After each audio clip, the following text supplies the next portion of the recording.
So we finally have an answer to anyone who's ever complained about being too good at a video game. Shut the fuck up, for real. It's like talking about having a comically large wiener. Even if there are downsides, no one wants to hear it, you're ruining it for everybody else. And we have statistical proof now that you should shut up. 20 hard, long pages of proof. It's a great document that I think everyone who's watching this channel should read, but I realized no one will, so I did. And I wanted to point out a few things that stood out to me. The first being skill-based matchmaking is a good thing for a game. Many players who are very good at video games will constantly talk about the struggle that they feel to have fun in the game that they're good at. Which brings me to the first thing I wanted to point out, which is how much one good player can change the way a game plays. Team-based video games are not like team-based sports. Take superstar Caitlin Clark, for example. That girl is easily in the top percentage of basketball players ever, but her team still has a losing record. And this is because one superstar cannot win game on their skill alone.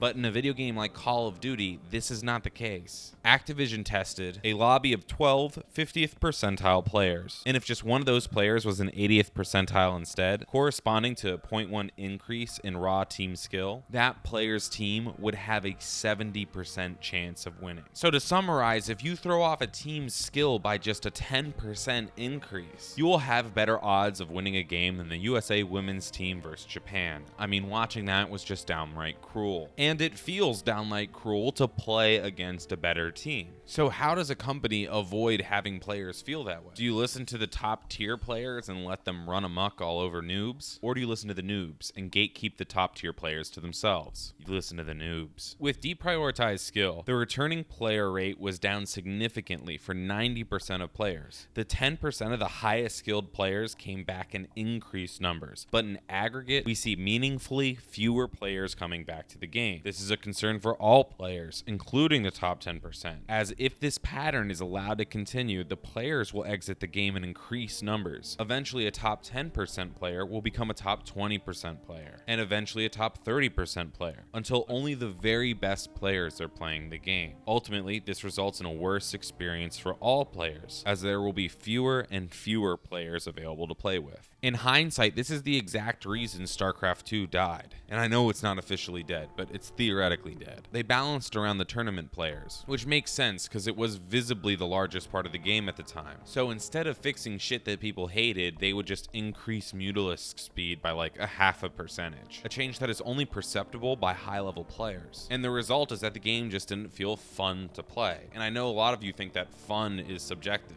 Well, I'm here to say Activision has proven you wrong. They've come up with a way to measure fun, such as how long a player will continue to play a game, match level quit rates, player surveys, and match outcomes. And the biggest indicator is the quit rates. And when do COD players quit the game most? After experiencing what Activision calls a blowout, which is when you lose by 30 or more points. And wouldn't you know it, occurs significantly more when you turn off skill-based matchmaking. And now the rest of the paper goes into how COD handles groups within matchmaking, making sure each team is balanced despite varying levels of players. And that is honestly incredibly cool, but a little bit boring for normal people. They also wanted to remind players skill-based matchmaking is turned off for ranked mode, which means ranked is just a bunch of adults trying to blow each other's backs out. But the moral of this story is casuals and noobs are the lifeblood of gaming, or any industry in general. Games like COD, FIFA, Mario, and Pokemon have broken into casuals' mind space. And that is the reason Pokemon will continue to get easier. It's the reason COD will always have skill-based matchmaking. And the reason FIFA is always going to include an easy mode. And I know none of those games might be peak art, but if you want those peaks, you're gonna have to keep the normies happy. With the game standard here at Tibbs TV, I'm Jonathan Rosenblum.